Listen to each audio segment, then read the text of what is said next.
Have you ever stopped to think that your Bible might not be complete? Yes, there are books that speak of unshakable faith, of impressive miracles, of martyrdom and even angels in action, but they were removed from your version of Scripture. We are not talking about invented stories but about real texts, preserved for centuries and considered sacred in many traditions. What is most intriguing is that these books were not rejected for lack of value, but because they were uncomfortable. They spoke of prayer for the dead, of resurrection, of courage in the face of empires, subjects that could shake the established order. And believe me, what was classified as forbidden is precisely what could transform the way you see faith. This hidden knowledge is not locked away in caves or sealed manuscripts, but in plain sight, ignored by those who prefer not to face its implications. The books of the Maccabees carry the memory of heroes who fought for the preservation of faith against an oppressive empire. They challenge anyone to ask, do we have the courage to live today with the same intensity? And this is the journey we are going to take together. Understanding why these books were forbidden, who decided to exclude them, and what they still have to reveal to those who seek the truth. Get ready, because what comes next may forever change your view of the Bible and of your own faith. The books of the Maccabees are like ancient windows that still reveal the strength of faith in troubled times. Imagine an oppressed people, living under an empire that wanted to suffocate their religious identity and erase their tradition. And suddenly historical and spiritual records emerge that tell how ordinary heroes rose up amid chaos. These forbidden texts are not mere reports, but true lessons of courage, prayer, and divine intervention. They recount an impressive revolt in Judea in the 2nd century BC, when Antiochus IV tried to impose strange customs and eliminate the preservation of Jewish faith. It is as if someone today tried to rip from you the deepest values of your life. The books tell how Judas Maccabeus and his brothers resisted, becoming symbols of sacrifice and miracles. This resistance marked history but also left spiritual marks that crossed generations. When reading the books of the Maccabees, we realize that it is not just a war for territory, but a struggle for the soul of a people. Every detail shows that without courage and firm religious identity, tradition could have been erased. At a time when sacred texts were being burned and the temple profaned, keeping faith was an act of heroism. Here lies the beauty of these records. They remind us that spirituality is not negotiable. These accounts were not written only for the memory of the Jews, but to inspire all those who face internal and external battles. That is why, even today, many read passages from these books and find encouragement to resist modern pressures. After all, who has not felt the weight of an empire, trying to impose standards contrary to their values? The story of the Maccabees gives us clues on how to face this with firmness and hope. And what is most interesting is that these texts are not limited to a single manuscript. In fact, there are several books that carry the name of the Maccabees, and each of them reveals different layers of this saga. This leads us to a natural question. After all, how many books of the Maccabees are there? Many people think there is only one book of the Maccabees, but the reality is much more intriguing. Tradition tells us of 4 main ones: 1, 2, 3, and 4 Maccabees. Each of them has a different tone, whether more historical or more theological, always preserving the faith and the memory of this people. But it doesn't stop there.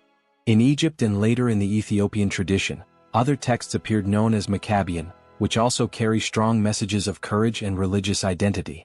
This diversity of books shows how the revolt and the martyrdom of the Maccabees profoundly marked different cultures and traditions. It is almost like watching the same story told by different filmmakers. Each highlights specific angles. Some texts focus on miracles and divine intervention, others give more space to sacrifice and human heroism. This plurality is rare, and precisely because of that it arouses so much curiosity in scholars to this day. When someone comes across this variety, they may even think, but why so many books in different versions? The answer is simple and complex at the same time. Each community preserved what best spoke to its own experience of faith. For example, Ethiopian Christians kept the Maccabean because it better reflected their spiritual tradition. The Greeks and Latins kept 1 and 2 Maccabees because they reinforced themes of prayer, miracles, and resurrection. A practical exercise here would be to imagine your own life recorded in different versions. Maybe your family would highlight your courage, your friends would remember your faith, and others would tell about your struggles. This is what happens with the books of the Maccabees. Multiple perspectives that preserve the essence of a revolt that cannot be forgotten. Each version is like a mirror, showing that the preservation of faith can be told in different ways, but with the same flame. And this multiplicity leads us to an inevitable question. Among so many versions, which of them were recognized as canonical by religious traditions? After all, not all the books met the same fate. And it is precisely here that we begin to enter a fascinating debate about acceptance, rejection, and power within religion itself. The destiny of the books of the Maccabees was never uniform, and that in itself shows the weight they carry. For Catholics, only 1 and 2 Maccabees were accepted as canonical, integral parts of the Bible. The Eastern Orthodox went further, also including 3 Maccabees, preserving a broader tradition. And in Ethiopia, Christians incorporated the 3 Maccabean texts, almost unknown in the West but fundamental to their religious identity. Among Protestants, however, the story was different. They classified these writings as apocrypha, that is, useful for reading but not inspired like the others. This exclusion marked a dividing line that remains to this day, where the preservation of the faith took on different contours in each tradition. It is curious to note how the same books can be considered spiritual heroes in one context and almost forbidden texts in another. This contrast is like when the same family story is valued in one way by the grandparents and ignored by the younger generations. The value is there, but not everyone recognizes it. Thus, the books of the Maccabees crossed borders, accepted in some communities and rejected in others. This selectivity did not erase their strength. On the contrary, it gave them an air of mystery, as if they were fragments of a hidden treasure. A good practical example of this is to observe the difference in liturgical use. While Catholics may hear readings from 2 Maccabees at Mass, in Protestant churches the same passage may be completely unknown. This cultural abyss reinforces how the canon is not just a matter of theology but also of identity. The presence or absence of these books shaped the way millions of people live their faith. And then comes the big question: why, after all, did the Protestants decide to leave these books out? The answer is not as simple as it seems, for it involves both theological issues and historical disputes. And that is exactly what we will begin to discover in the next point. The exclusion of the Maccabees from the Protestant Bible was not a mere technical detail. During the Reformation, the Reformers chose to follow only the traditional Hebrew canon, which did not include these texts. Luther and others saw in them doctrines that did not fit their vision of faith and sacrifice. Prayer for the dead, for example, present in 2 Maccabees, was seen as a prohibited practice, contrary to what they wanted to teach. This move was not only religious but also political. Accepting books that spoke of miracles, angels, and even resurrection could reinforce Catholic tradition, especially around themes like indulgences. For Protestants, creating distance was essential to preserve their religious identity. What once was considered the preservation of the faith was reinterpreted as theological error. To see this in practice, just compare a Catholic Bible and a Protestant Bible. In the former you will find accounts of martyrdom, courage, and prayer written in the Maccabees. In the latter, these passages are simply absent. It is as if you entered a library and saw that entire shelves were missing. The absence itself tells a story. This difference shaped not only theology but the spirituality of millions. At the root, the debate was not only about content but about authority. Who has the right to say what is and what is not inspired? And that is still an important question today. In the case of the Maccabees, the Reformers saw more risks than benefits in keeping them. And so, books that spoke of martyrdom, courage, and divine intervention were left aside. But that decision left a question in the air: how to understand the Maccabean revolt without the very records that describe it? The gap left by this choice leads us to the next point: the historical context of Judea and the Seleucid Empire. To understand the strength of the Maccabees, it is necessary to step into their time. Judea was under the Seleucid Empire, ruled by Antiochus IV Epiphanes. He tried to force Greek culture on the Jews, banning religious practices, sacrificing unclean animals in the temple, and pushing many to abandon the preservation of their faith. In this climate of oppression, revolt began to take shape. Imagine the psychological impact. Your place of prayer turned into a pagan altar. The religious identity of the people was at stake. Every detail of tradition was attacked. Martyrdom became the fate of those who refused to bow. Fear reigned, but so did miracles and courage. The heroes who arose fought not only with weapons but also spiritually, defending their tradition against all odds. This context explains the intensity of the books. They do not only speak of wars, but of divine intervention that sustained an entire people. For many, it was as if angels' invisible hands were guiding every decision and sacrifice. The battle was not just for political freedom, but for the very essence of faith. No wonder these texts carry such a prophetic tone even today. Here is a practical exercise. Imagine being told today that you could no longer read the Bible, pray, or maintain your religious customs. Would you resist? The Maccabees not only resisted but turned this struggle into eternal testimony of courage.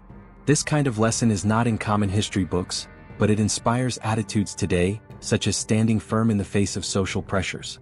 And from this context of darkness, something surprising emerged: the purification of the temple, and an event so remarkable that it gave rise to one of Judaism's best-known feasts.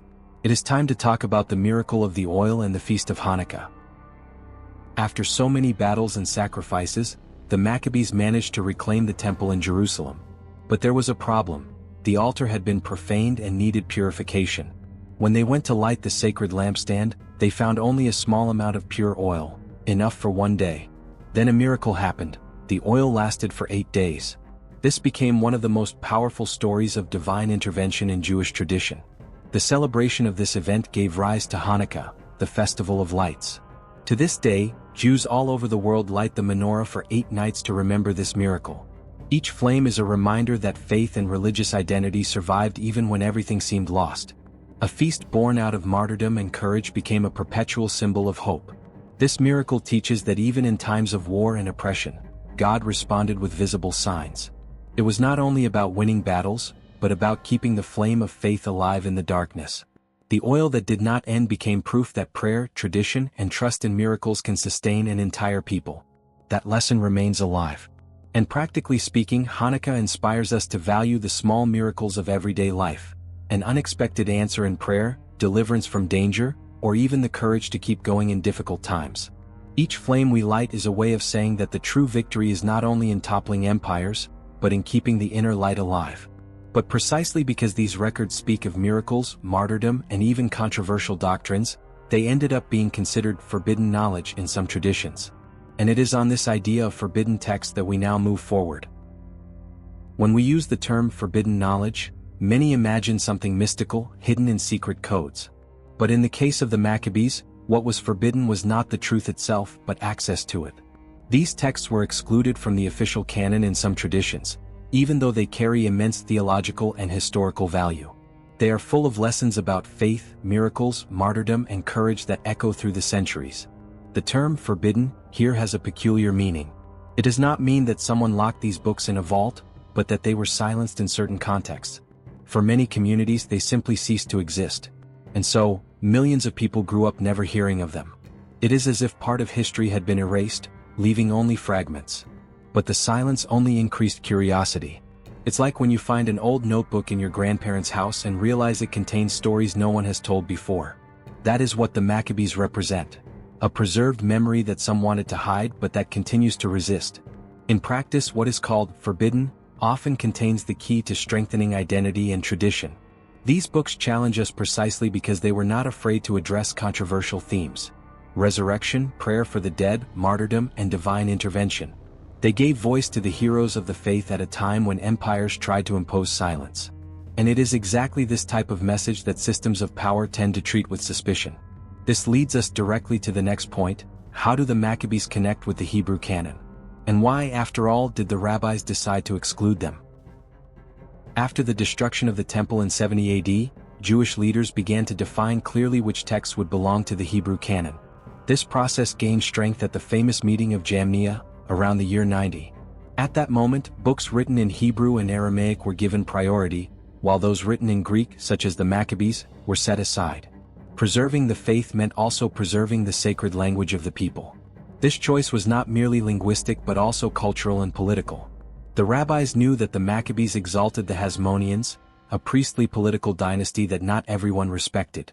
Moreover, the book spoke of revolt against empire, martyrdom, and resurrection, sensitive themes under Roman domination. Keeping them in circulation could be dangerous. In other words, excluding the Maccabees was also a way of drawing boundaries.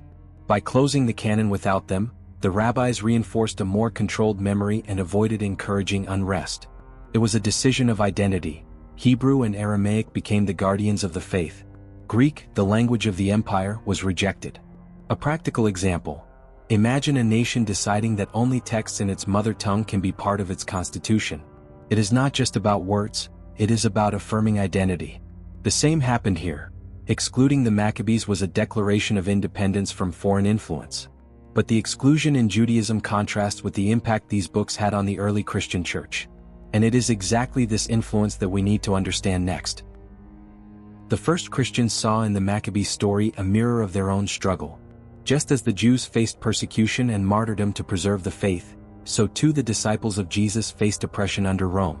Themes like resurrection, martyrdom, and prayer for the dead, found in 2 Maccabees, deeply influenced their thought. These passages gave them hope and courage to endure trials. One of the most moving episodes is that of the 7 brothers and their mother, who faced torture and death without denying their faith. For early Christians, this story was proof that death is not the end, but a passage to resurrection. The martyrs of the arenas and prisons found in these brothers a model of courage and religious identity. The idea of praying for the dead also became part of Christian tradition, reinforcing the concept of communion between those who have departed and those who remain. What the Reformers later rejected, the early church embraced with reverence. Prayer, miracles, and divine intervention were seen as testimonies that faith overcomes even death. Reading these texts is like reading the biography of heroes who walked the path before us. They remind us that faith is not built on comfort, but on courage to resist. And that testimony fed the soul of the Christian communities, giving them strength to face persecution. It is no wonder then that centuries later the Catholic Church decided to officially include these books in the canon. And it was at the Council of Trent, in the midst of the Reformation, that this canonization was confirmed. In the 16th century, Christianity was shaken by one of the greatest crises in its history, the Protestant Reformation. In the midst of this dispute, the Catholic Church decided to reaffirm its authority, and the books of the Maccabees were at the center of the debate. At the Council of Trent in 1546, 1 and 2 Maccabees were officially declared canonical. It was not a random decision, but a response to preserve the faith and confirm practices such as prayer for the dead and the value of martyrdom. This act carried double meaning. On the one hand, it was an answer to the reformers who rejected these texts. On the other hand, it was a demonstration that the Church would not abandon teachings that strengthened its religious identity. It was as if it declared, "These books carry not only history, but truths of faith that cannot be discarded." Thus, the Council became a milestone in defining the canon. By including the Maccabees in the Catholic Bible, the Church reinforced that divine intervention, miracles, and angels are part of salvation history. This reaffirmation consolidated the spirituality of millions of believers, who began to see these texts as sources of courage and hope. It was like relighting the miracle of Hanukkah oil, but now within the Christian tradition. In practice, this decision can be compared to reaffirming your convictions in the face of criticism. When someone stands firm despite opposition, they convey strength and inspire others. The Council of Trent did the same. It turned the Maccabees into banners of resistance and showed that there are truths of faith that cannot be negotiated. But this canonization also raised new controversies, since 2 Maccabees contains doctrines rejected by many. And it is these controversial points that we will examine next. If there is a book capable of stirring debate, it is 2 Maccabees. It contains practices and teachings that some consider treasures of faith, while others label them as errors. One of them is prayer for the dead, which reinforces belief in the resurrection and communion with those who have gone. For Catholics, this is a source of comfort and an act of love. For the Reformers, it was something forbidden, for they believed that after death the destiny of the soul is sealed. Another controversial point is the exaltation of martyrdom. In 2 Maccabees, sacrifice is not meaningless suffering but a redemptive act. Martyrs are seen as participants in God's plan, offering their lives as proof of their faith. Reformers feared that this would overshadow the centrality of Christ's sacrifice, while many Christians found inspiration to endure persecution in these stories. The book also highlights the intercession of saints and the action of angels in favor of the people. For some, this was proof of the richness of divine action. For others, it was superstition. The truth is that these passages deeply shaped the spirituality of communities that saw in them signs of miracles and divine intervention. A practical comparison. Just as some today find meaning in religious rituals, while others consider them outdated, so too did 2 Maccabees divide opinions. For some it was superstition, for others it was identity.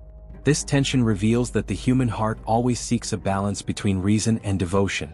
And these controversies help explain why many Jews, and later Protestants, rejected the Maccabees. But beyond theology there were also political and cultural reasons. That is what we will see next. The Jewish rejection of the Maccabees was not only theological, but also political and cultural. First, the language. These texts were written in Greek, not in Hebrew or Aramaic. For the rabbis, preserving the sacred tongue was a way of preserving the faith. Anything that came in the language of the empire was seen with suspicion. Another reason was the Hasmonean dynasty, the priestly political rulers who rose after the revolt. Although they freed Judea, they ruled in a way that displeased many, including the Pharisees. To exalt them in sacred texts was not something acceptable to everyone.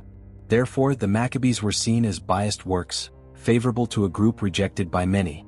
The books also brought themes such as resurrection, martyrdom, and miracles, which were not accepted by all Jewish currents. Under Roman rule, talking about revolts and divine intervention could be interpreted as a threat.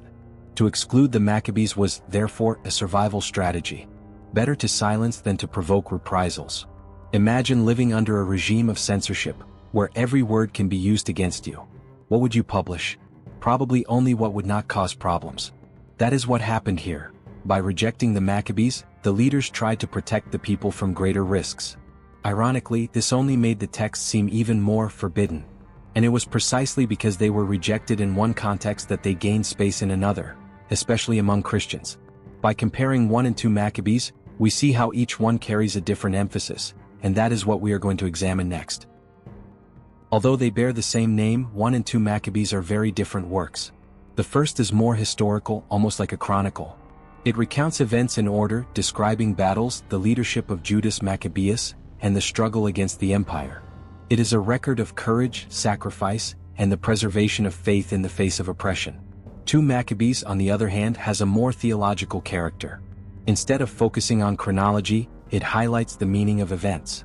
It emphasizes miracles, resurrection, prayer for the dead, and even angelic intervention. It is as if the author wanted to reveal that behind every battle there was divine action sustaining the people. Practically speaking, 1 Maccabees is like a history book, while 2 Maccabees is like a sermon. One teaches strategies and narrates facts, the other inspires courage and strengthens religious identity. Together they form a complete picture, the visible fight on earth and the invisible battle sustained by faith. This complementarity explains why both were preserved. While one nourishes the mind with historical facts, the other nourishes the heart with spiritual truths. It is like reading a biography and, at the same time, listening to a message of encouragement. The two dimensions together make the Maccabees powerful. But the differences do not stop there. In the Ethiopian tradition, there are other books known as Maccabean, which carry a very different content from the others. And it is precisely these that we will talk about next. While much of Christianity was debating whether or not to accept 1 and 2 Maccabees, Ethiopia was preserving its own texts. There, 3 books known as Maccabean appeared, which are quite different from the others. Instead of focusing on historical details, they bring moral teachings, spiritual exhortations, and apocalyptic visions. Interestingly, the Maccabean do not talk about Judas Maccabeus or the Jewish revolt. But they share the same essence, the fight against evil and the courage to endure martyrdom.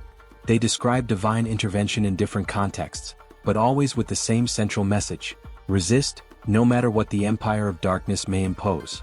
These books show how each tradition adapts history to its own reality.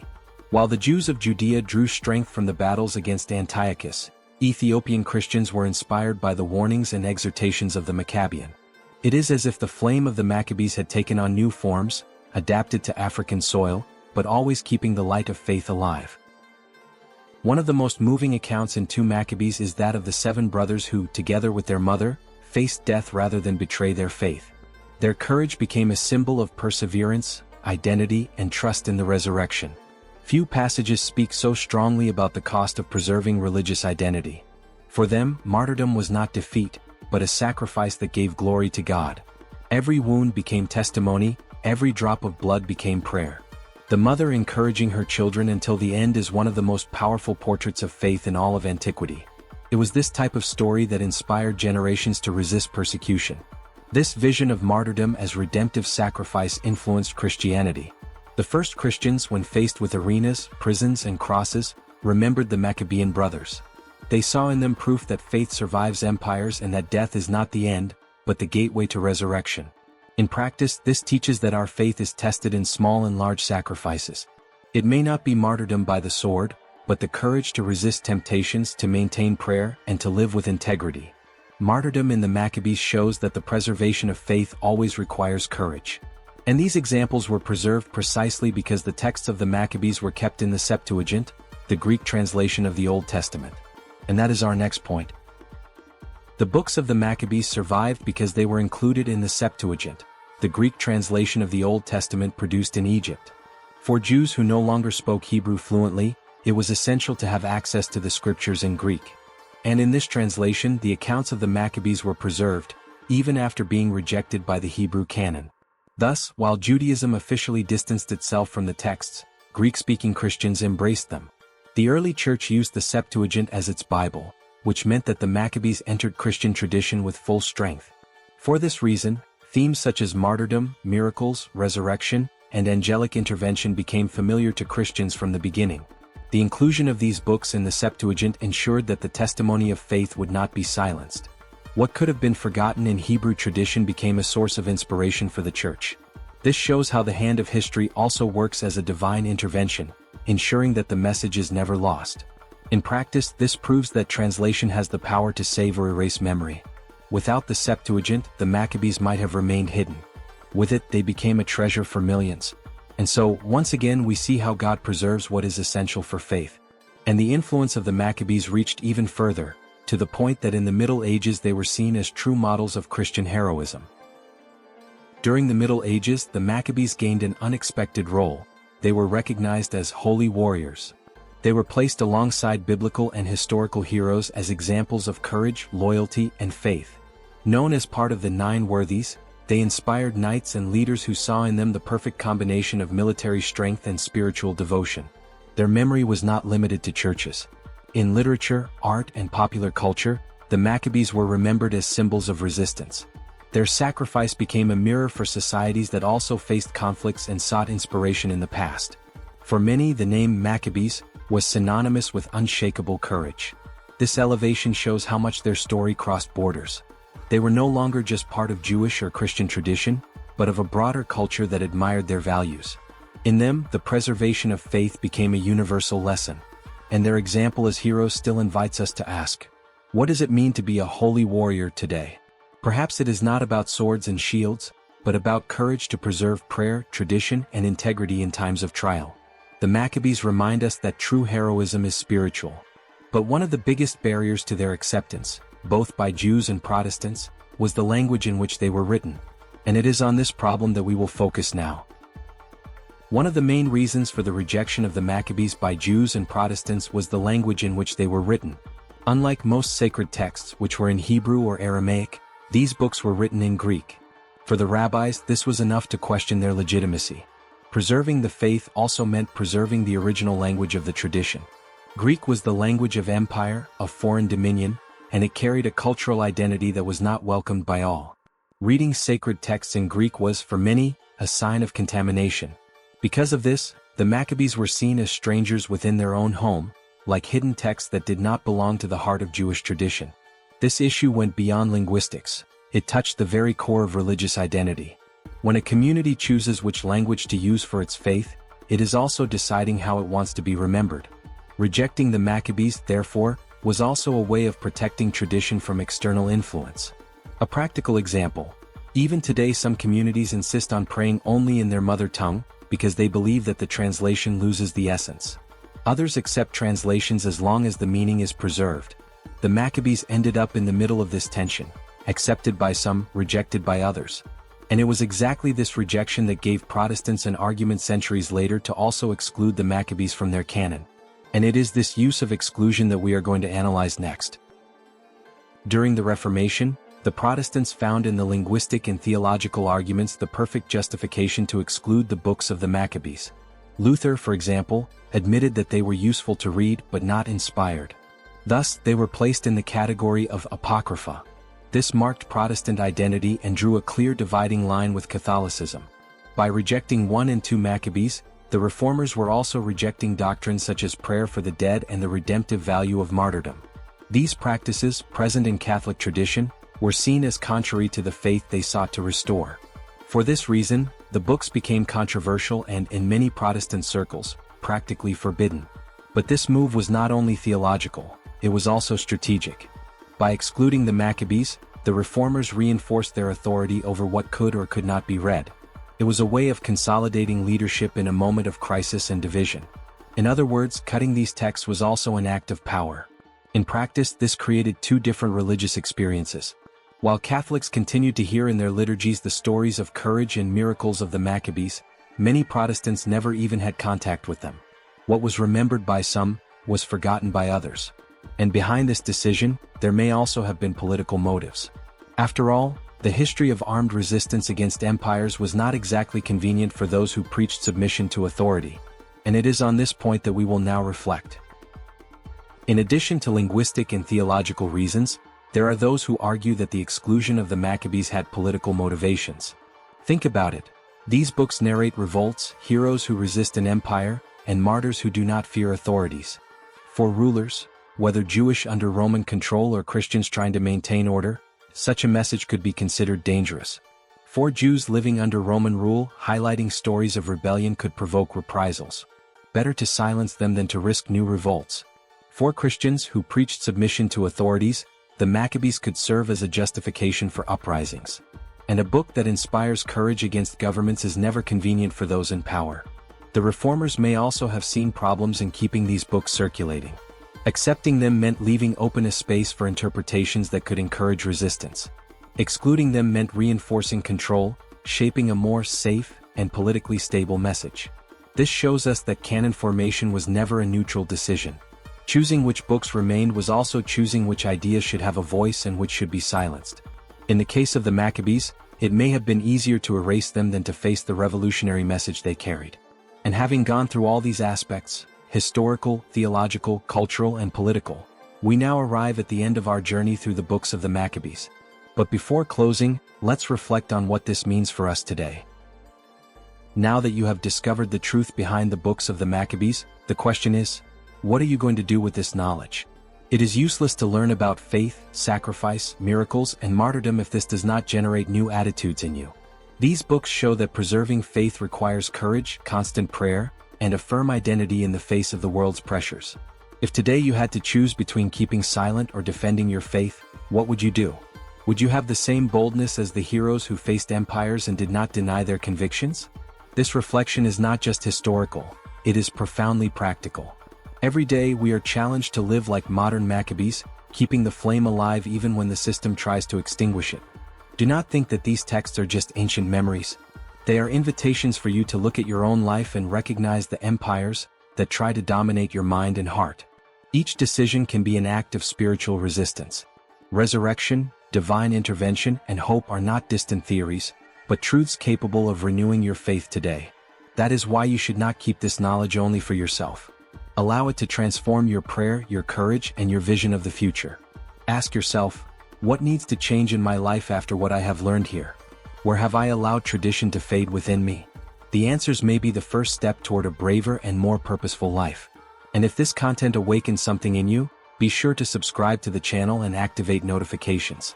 Here you will always find profound knowledge, hidden revelations, and reflections capable of changing the way you live your faith. After all, this is just the beginning of the journey, and the next video may be exactly what you need to hear.